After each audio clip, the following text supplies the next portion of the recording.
Bueno, mis queridas compañeras, un saludo muy cariñoso y expresarles la alegría que siento de estar aquí esta noche con ustedes. Bueno, y a los compañeros que están aquí presentes también un saludo muy cariñoso, porque esto al final es la lucha de todos lo que estamos librando. Saludos especiales a Jennifer, por supuesto, que lo ha venido haciendo súper bien en la Cámara de Representantes. A Alba Luz Pinilla también en sus luchas de todo el tiempo. Lilia Bella, también destacada en sus luchas.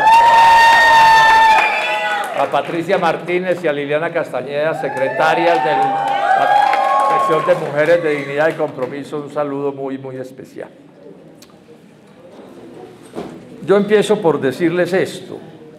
Este es un acto que es especialmente grato para mí porque tiene que ver con cosas de mi vida y de mi infancia, y cosas que quiero recordar esta noche porque creo que nos ayudan para entender mejor las dificultades de esta lucha pues en beneficio de una vida democrática para las mujeres, pero también los inmensos avances que se han logrado, que demuestran que la lucha democrática sí es capaz de producir cambios. Los cambios son realmente impresionantes, los cambios positivos que hemos tenido, aun cuando nos falte, por supuesto, todavía muchísimo camino por recorrer. Y resalto este aspecto de los avances obtenidos, porque es la prueba de que el mundo sí puede cambiar. O sea, estos problemas de las mujeres, del machismo, de todas las formas de agresión y de barbarie contra las mujeres, tienen milenios en la historia de la humanidad. Esto no es una cosa nueva. Esto tiene milenios. Hay discusiones que desde cuándo, no importa. El punto es que son supremamente antiguos. Supremamente antiguos. Y yo diría que en los últimos 100 años o menos ha habido más avances democráticos que en todos los milenios anteriores de la historia de la humanidad. Bien importante, o sea, tengamos la certeza, compañeras y compañeros, porque veo aquí unos cuantos, que estos avances, la lucha que estamos dando, sí es capaz de conseguir victorias. Yo les cuento que yo nací en una sociedad que era, yo diría que casi que 100% machista. O sea, el término casi que ni se usaba porque era tan omnipresente, incluida la posición de no pocas mujeres o de muchas mujeres que se habían acostumbrado a vivir así. Eso era como lo natural, que casi que ni se expresaban rebeldías de mujeres, pero digamos un discurso, por lo menos lo que a mí me tocó, probablemente en otros sitios fuera distinto, pero lo que a mí me tocó es que un discurso, digamos, integral de defensa de las mujeres, de sus derechos, yo no oí, digamos, por lo menos hasta el colegio.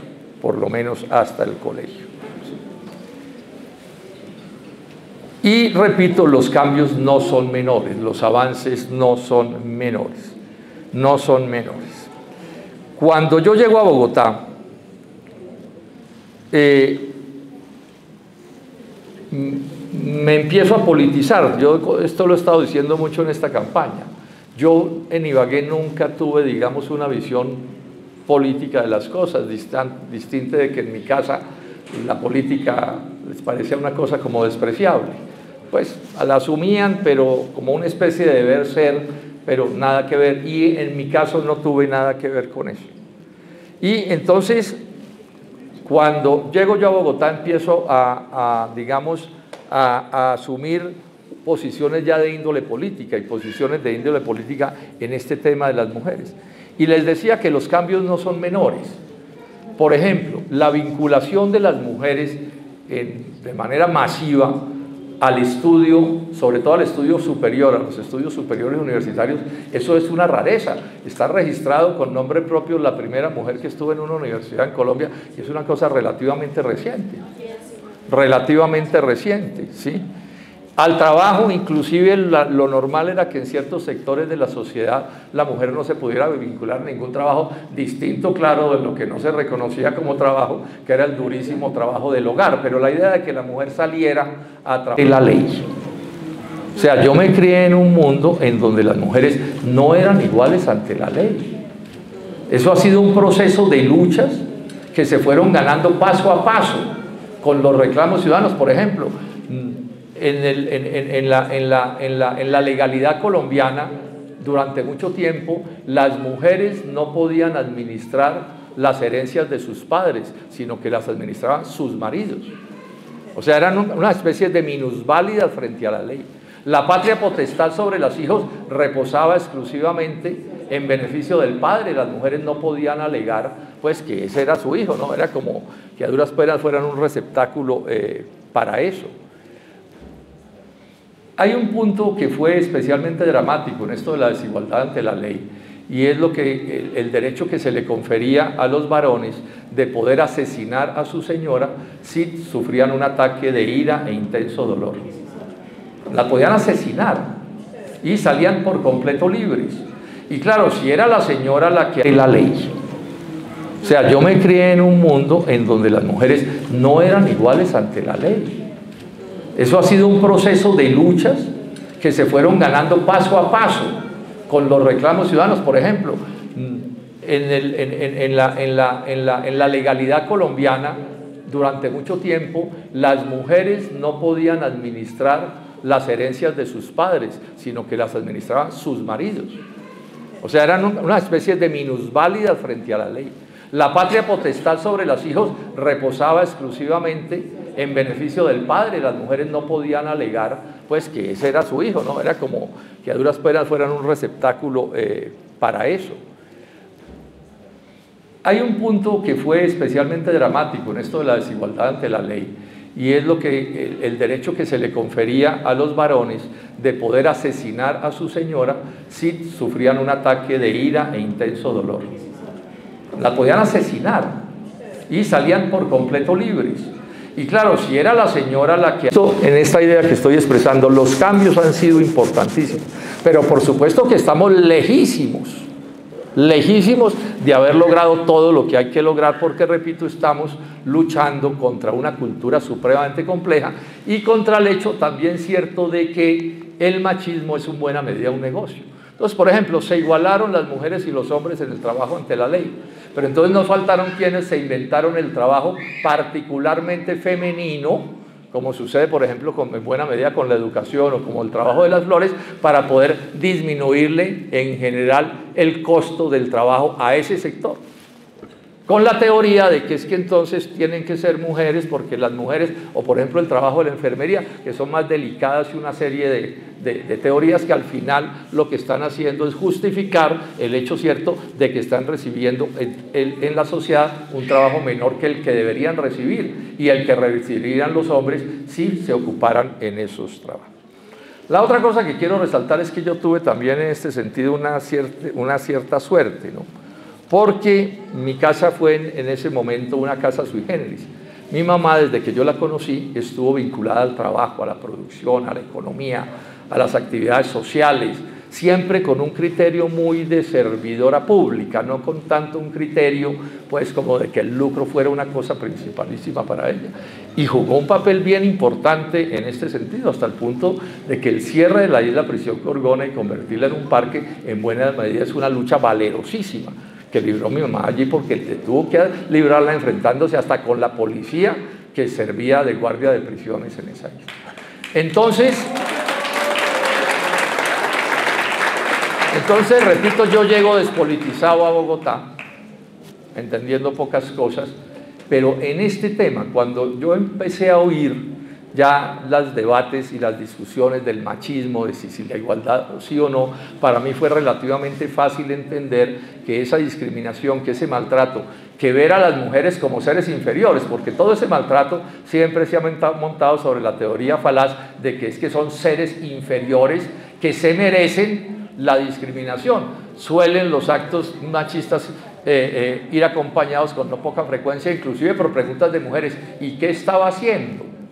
Sí, que es una manera de justificar, así sea inconscientemente, porque estas cosas muchas se dan inconscientes, fueran maneras de justificar hasta las mayores barbaridades de los caballeros, de los machos, que tenían una serie de prerrogativas. Yo a estas alturas puedo decirles esto: una vez me politizo y empiezo a entender una cantidad de cosas que antes no entendía, asumí como posición mía la lucha contra toda forma de discriminación, maltrato y violencia, bueno, en general contra todos los seres humanos, pero particularmente en el caso de las mujeres, porque estamos hablando de nada menos que la mitad de la sociedad, ¿sí? Y eso lo asumí como una conducta política, y yo no estaría en Dignidad y Compromiso si dentro de este partido eso no estuviera establecido como un punto de vista del partido.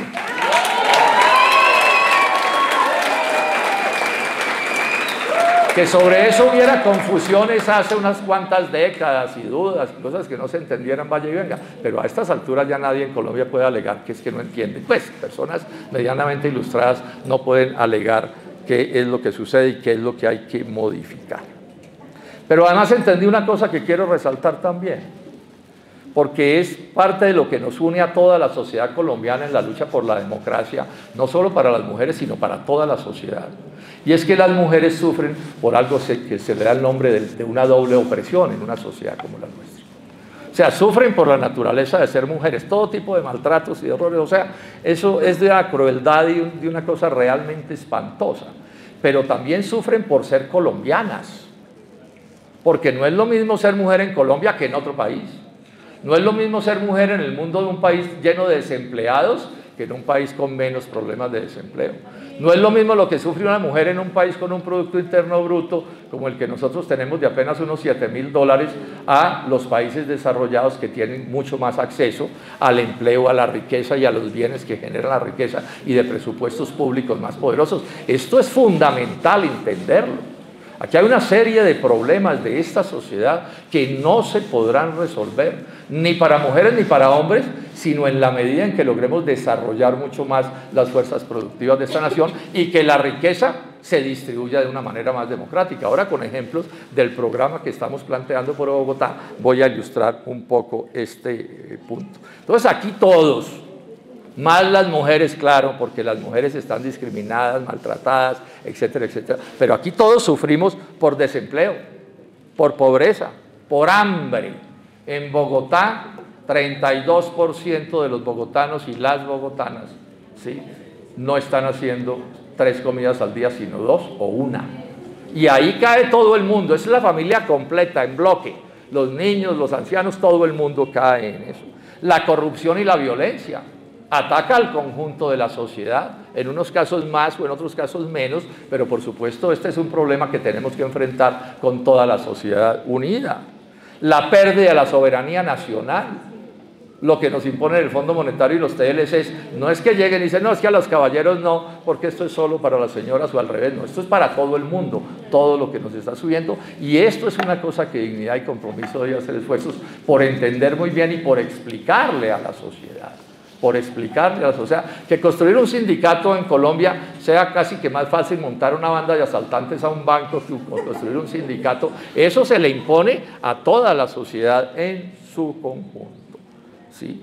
Insisto entonces en que hay que tener muy pendiente todo el tiempo en esta lucha por todas las cosas que estamos luchando sobre las mujeres, en la comprensión de que no es igual ser mujer en Colombia que ser mujer en otros países. Bueno, ni hombre. ¿Sí? Cada país en este asunto de las relaciones sociales termina como cargando su propio viacrucis y cada sector de la sociedad lo termina sufriendo de distintas maneras. Entonces, aquí hay una cosa que nos une a todos los seres humanos de este país en la lucha por el conjunto de las reivindicaciones democráticas generales, además de las particulares de cada sector que también tenemos que acompañar. Y en ese sentido, en la lucha contra el maltrato y la violencia y la discriminación, la que sufren las mujeres por sus condiciones naturales, porque lo único que les cobran es eso, ¿no? Pues, la teoría es esa, no, es que usted es mujer y la lleva, ¿no? Bueno, pero eso les pasa a los afros. Como tienen la piel oscura, negra, digamos, entonces la llevan. Y a los indígenas también la llevan por eso. Y a los niños la llevan por eso. Y a los adultos mayores o a los ancianos también la llevan por eso. Y entonces este es un debate que se nos vuelve a todos un debate de conjunto que lo tenemos que plantear de conjunto. Y ahora vamos a ver que ya en los asuntos de la educación y la salud, etcétera, nos pasa exactamente lo mismo. El caso de los LGBTIQ+, pues ni se diga. El horror que hay de violencia contra ese sector de la población, simplemente porque esa es su naturaleza. Y entonces esta sociedad pues profundamente reaccionaria, llena de prejuicios, de horrores, los maltrata lo que no está escrito.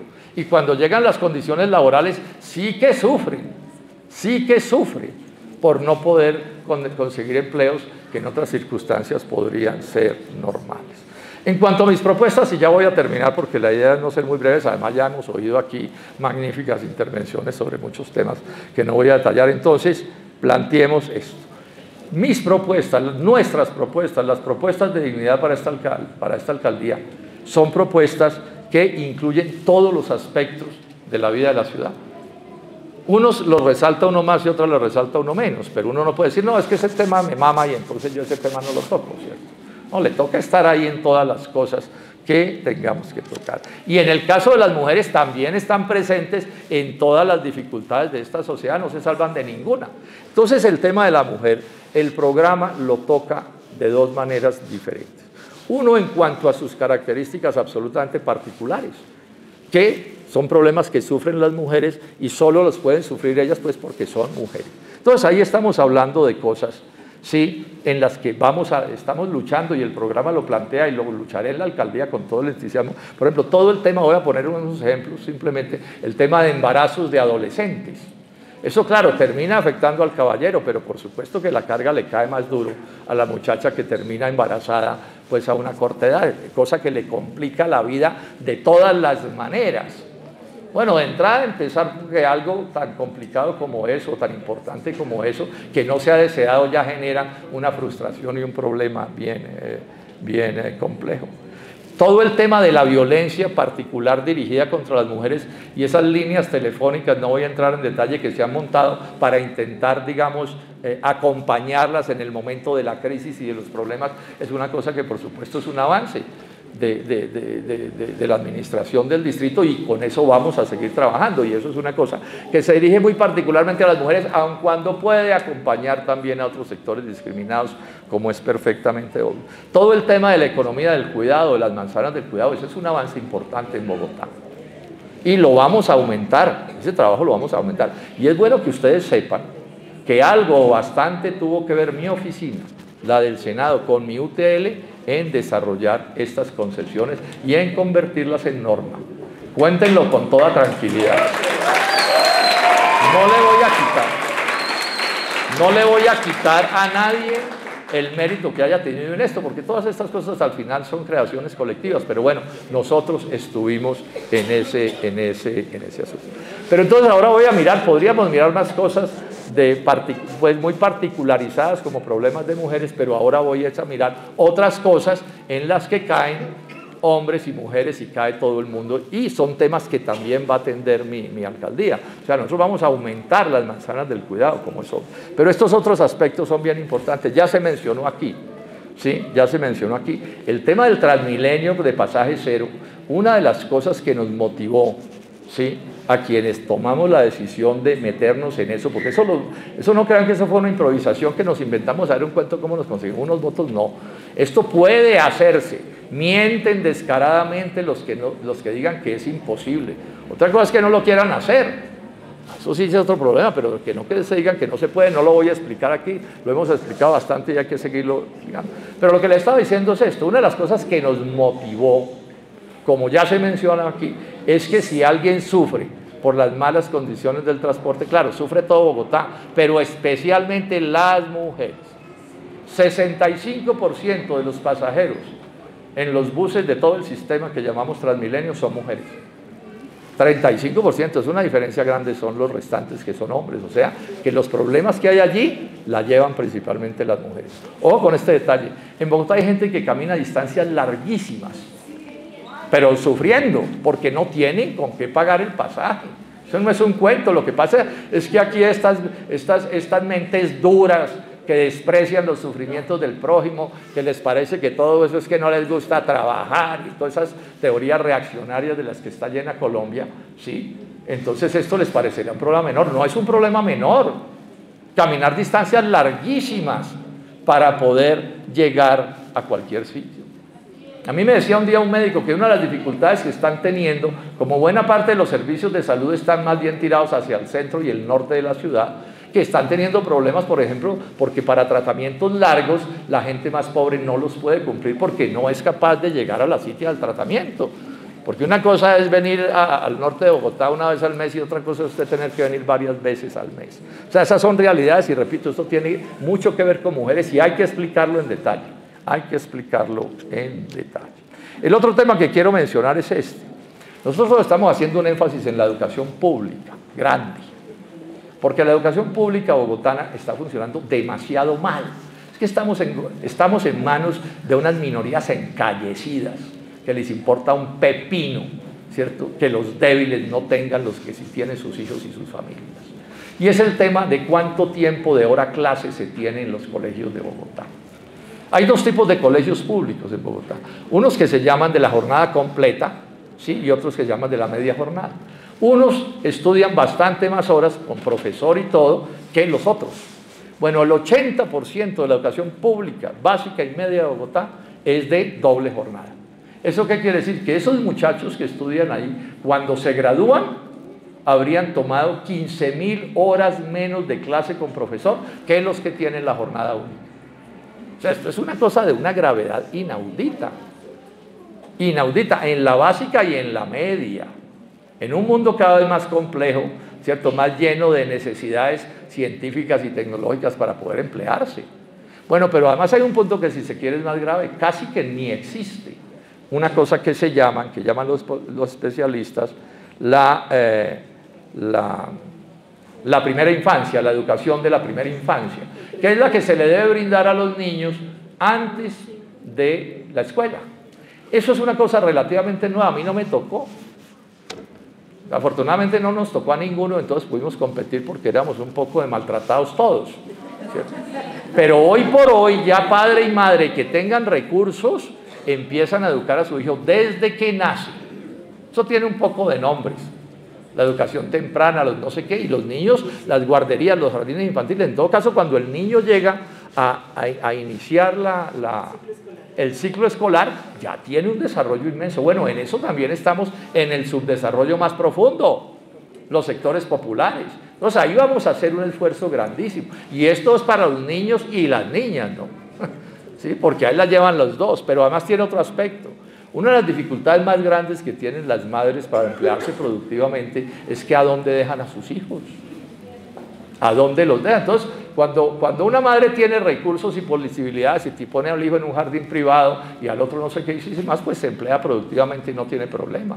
Pero en los sectores populares la cosa es complicadísima, porque si usted no tiene educación de primera infancia en una institución, ¿usted cómo hace para irse al trabajo y dejar el niño solo en la casa?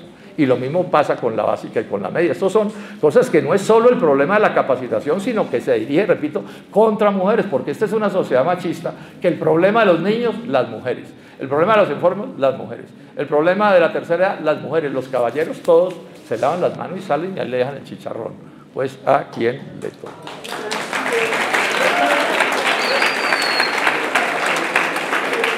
El otro aspecto que quiero señalar es este.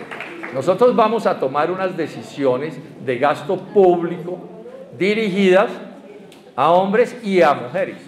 Entonces, por ejemplo, hemos señalado 100.000 empleos para jóvenes, creados con recursos del distrito, empleos productivos, pero ahí los jóvenes son hombres y mujeres, ¿cierto? O sea que ahí también nos enfocamos en ese mismo problema. Estamos hablando también de promover una producción y gratuidad de uniformes escolares para los niños de los colegios de Bogotá, también como una manera de respaldar. Es que la pobreza es tan grande que un uniforme vale un ojo de la cara para una persona. Entonces vamos a dar esos uniformes gratis, ¿sí? Pero además con una condición: se tendrán que haber fabricado en fábricas instaladas en Bogotá.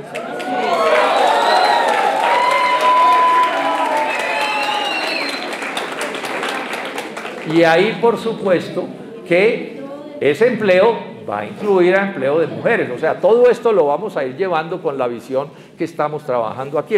La cosa es cómo volverlo realidad. Y pongo otro caso más. Podríamos mirar más casos, pero nos coge demasiado la noche.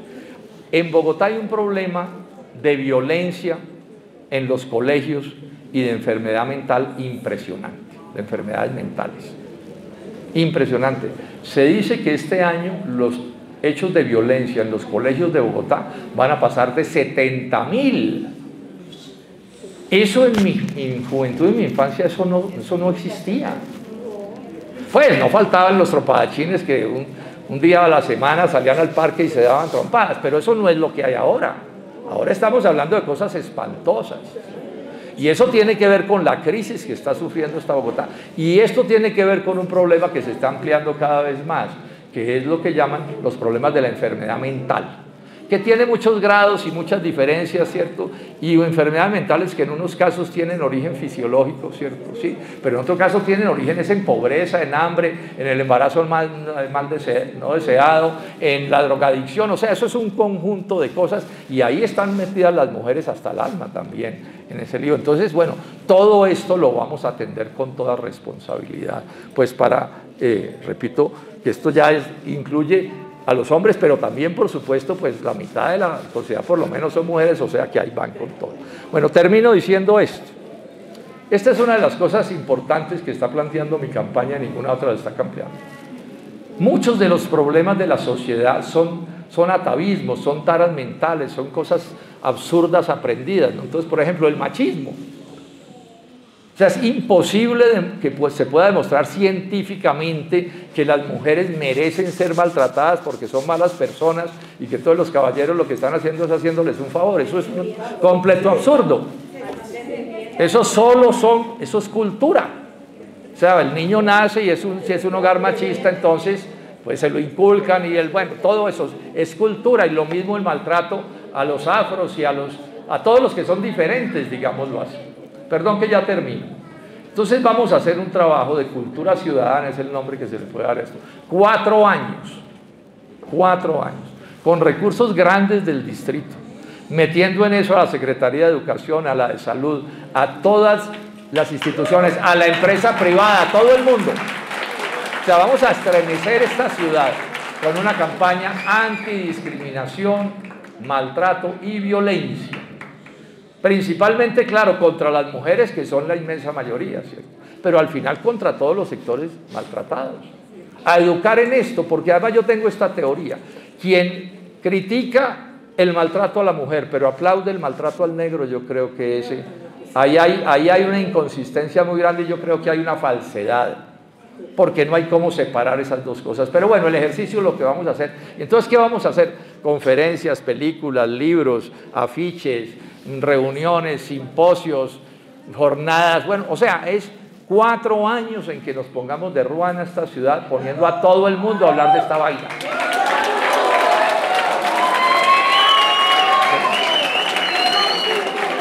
De forma tal que o los convenzamos al mayor número posible. Yo tampoco creo que eso se va a resolver todo, no les voy a meter ese cuento, pero damos un paso adelante. Y si lo hacemos bien, obligamos a que el alcalde que siga lo tenga que hacer.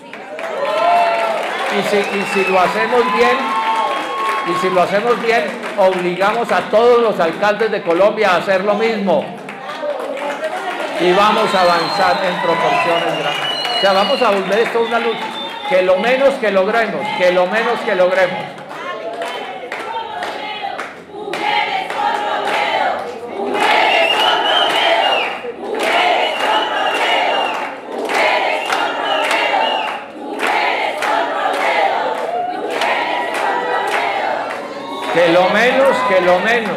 Que lo menos que logremos con los machitos es que les dé alguna pena, alguna vergüenza de hacer lo que hacen, porque es que además se pasean orondos, los caimacanes, sí, le doy en la jeta, ¿y qué?